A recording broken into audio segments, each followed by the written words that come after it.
Hello everyone and welcome to this tutorial number 2. Today we're going to explore the map editor and see all the different kinds of environment you can create with it. Before we start building, there's one important concept to understand: the tileset. A tileset defines the textures used for the floors and sprites, but also things like the default battle map used when battles start on maps using this tileset. You can also configure collisions here, but we'll cover that properly in another video. Let's now take a look on the map editor. On the left, you can organize your maps into folders however you want. You can create, edit, duplicate, or delete maps easily. To create a new map, simply right-click and press New. This opens the Map Properties window. Here you can configure the map name, the tileset. You can change the size of the map here to make it smaller or bigger. Background music, ambient sound like rain, camera properties where you can change the type of camera. You can find the complete list and edit it in System Manager. You can also enable sunlight and shadows. Fogs, where you can change intensity and color. Screen tone, to have cool effects on screen color. For the sky, you can choose a simple color, a background image, or even a skybox. A skybox surrounds the map and helps create the illusion of a much larger world with realistic skies or distant landscapes. On the right, you'll also find startup options and random battle settings, which we'll cover later when talking about objects and events. Once everything is configured, press OK to create the map. Now, let's move inside the editor.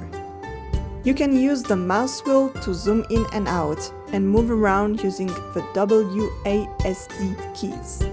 You can also show or hide the grid on several editor UI elements. Let's start by drawing some ground. Click to choose a texture from the tileset. Left-click to place floors and right-click to remove them.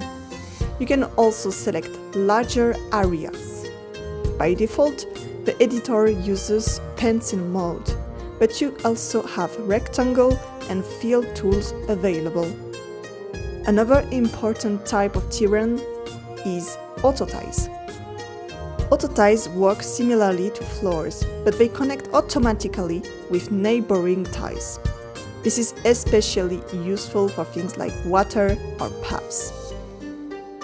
You place them exactly like regular floors, but the engine automatically adapts their shape depending on neighbor autotiles. You can edit the autotiles list here.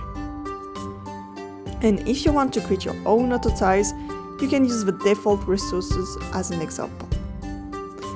I'll also make a dedicated video later about customizing resources and assets.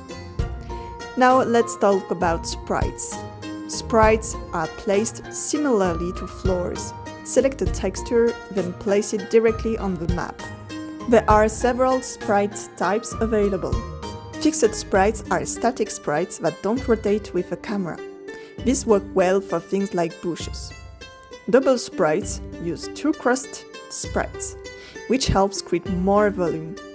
Quadra sprites use 4 sprites instead of 2, making them ideal for making larger trees and more complex vegetations. And finally, face sprites automatically rotate toward the camera, creating the illusion of a more rounded 3D object. There is also a special category called walls. To create walls, click and drag, then release once you're satisfied. Like other sprites, right-click removes them after drag and release. To add elevation and terrain variation, you can use mountains.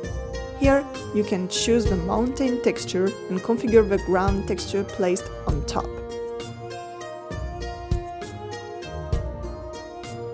You can also adjust the height and width. In the System Manager, under the System tab, you can define the maximum slope angle characters are allowed to walk on.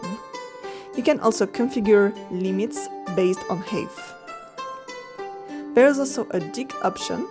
Make sure to edit the map properties depth if needed. And with the whole sides options, you can customize each side independently to create slopes and more natural terrain shapes. You can edit the mountains list here.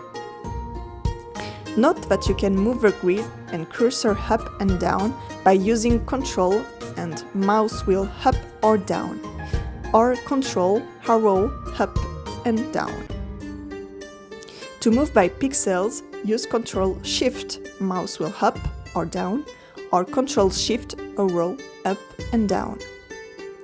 Another important element is 3D objects. The default resources already include many different objects that you can directly use in your maps. Just place or remove them exactly like sprites. And of course, you can edit the object list here as well. For most elements except floors, autotiles and mountains, you can enable pixel mode. By default, elements snap to the center of each square. Pixel mode allows much more precise positioning. Now, let's look at some very useful transformation tools.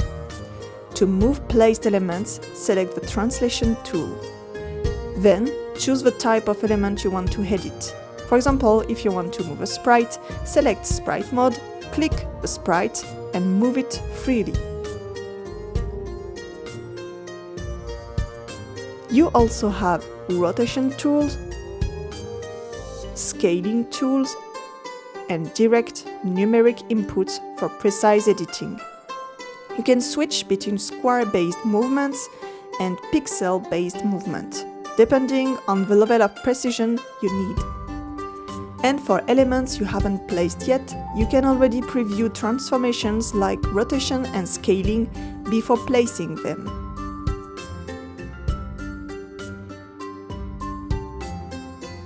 One last very useful feature: layers.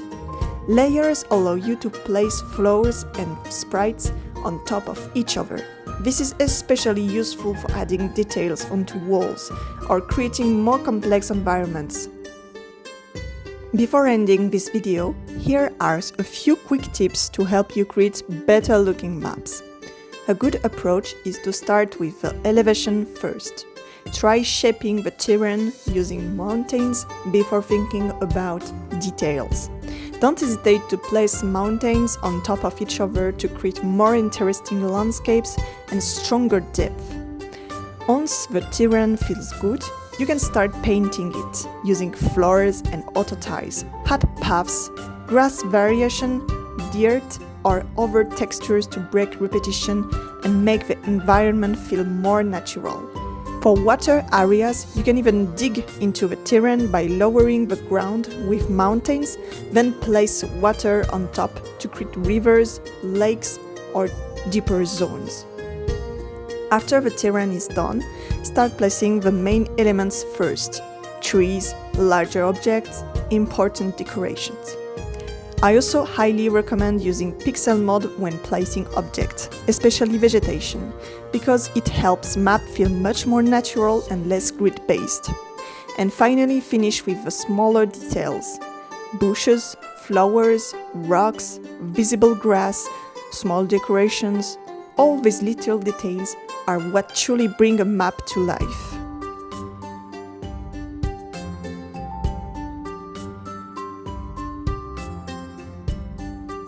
And that's it for this video. In the next tutorial, we'll start exploring the objects and event system, one of the most powerful parts of RPG Papermaker. See you in the next video!